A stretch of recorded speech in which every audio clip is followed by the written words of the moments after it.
Yes. विश्व प्रसिद्ध पुस्तकों का संग्रह अलमारियों में रहता था, परंतु वे केवल सौंदर्य भावना में डूबकर ही नहीं जीना चाहते थे। वह चाहते थे कि जो कुछ वह कहें या पुस्तकों के रूप में लिखें, लोग उसे समझने का प्रयास करें और समझने के बाद ही कोई निर्णय करें। उन्हें इस बात की चिंता नहीं थी कि लोग उन्हें अच्छी आँखों से नहीं देखते। सवर्ण सर्वत्र उनकी आलोचना करते हैं। चिंता तो उन्हें बस यही थी कि दलित वर्ग यह समझने लगे कि वे भी मनुष्य हैं, जानवर नहीं।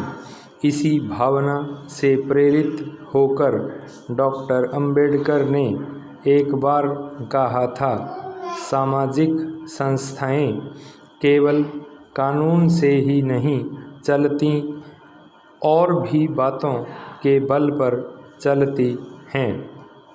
इनमें सामाजिक और धार्मिक बल प्रधान है।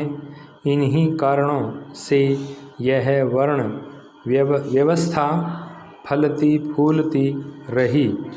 इसका सबसे बड़ा प्रमाण यह है कि शूद्रों और अछूतों की हालत अब भी वैसी है जैसी कि पहले थी।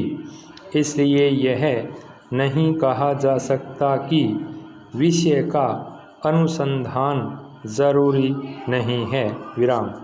राजनैतिक विचारकों की बातों पर अधिक ध्यान देने की ज़रूरत नहीं है। उनमें दूरदर्शिता की कमी है।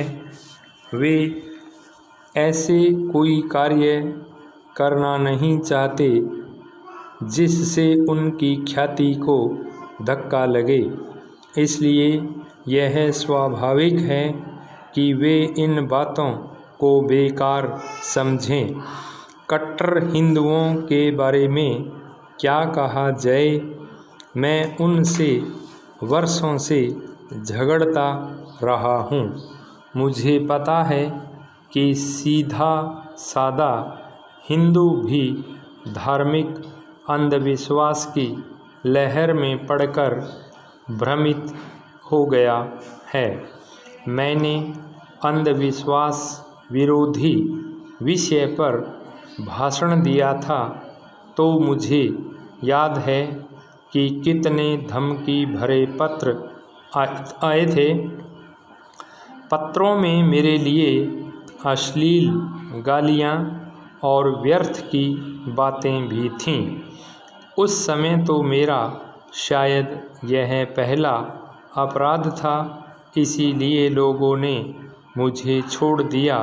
परंतु जब वे मेरी नई नई पुस्तकें पढ़ेंगे और दोबारा मुझे अपराध करते हुए पाएंगे तो शायद मुझे कच्चा ही चबा जाएंगे।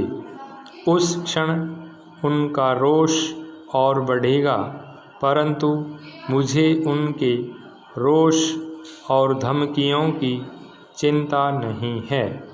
उनके समान कोई वर्ग स्वार्थी नहीं है। उन्होंने अपने ज्ञान का दुरुपयोग स्वार्थ सिद्धि के लिए किया है।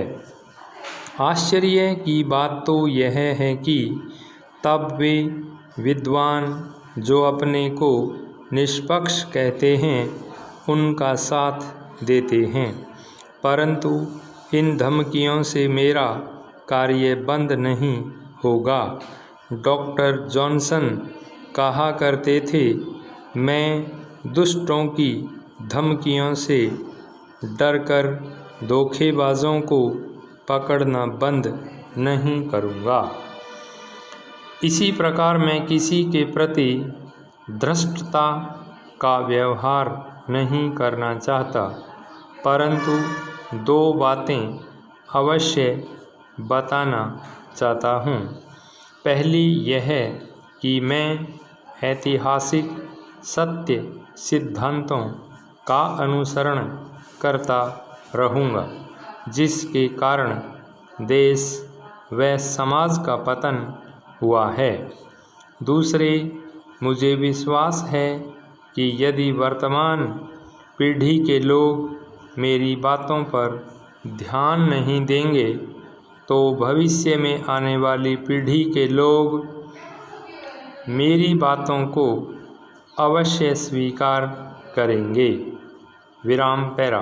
मैं दावे के साथ कह सकता हूँ कि हिंदुओं का सामाजिक इतिहास बड़ा पवित्र है, परंतु भेदभाव की बात ने सामाजिक ईंटों की दीवार को गलाकर रख दिया है। कुछ धर्म के ठेकेदारों ने सत्य की खोज के नाम पर हिंदू जाति को काफ़ी क्षति पहुंचाई है। हम सब का कर्तव्य है कि ऐसे लोगों से हम बचें। ये लोग स्वार्थी हैं, गुरु घंटाल हैं। इन्होंने धर्म को संवारा नहीं, बिगाड़ा है। भाई स्टॉप।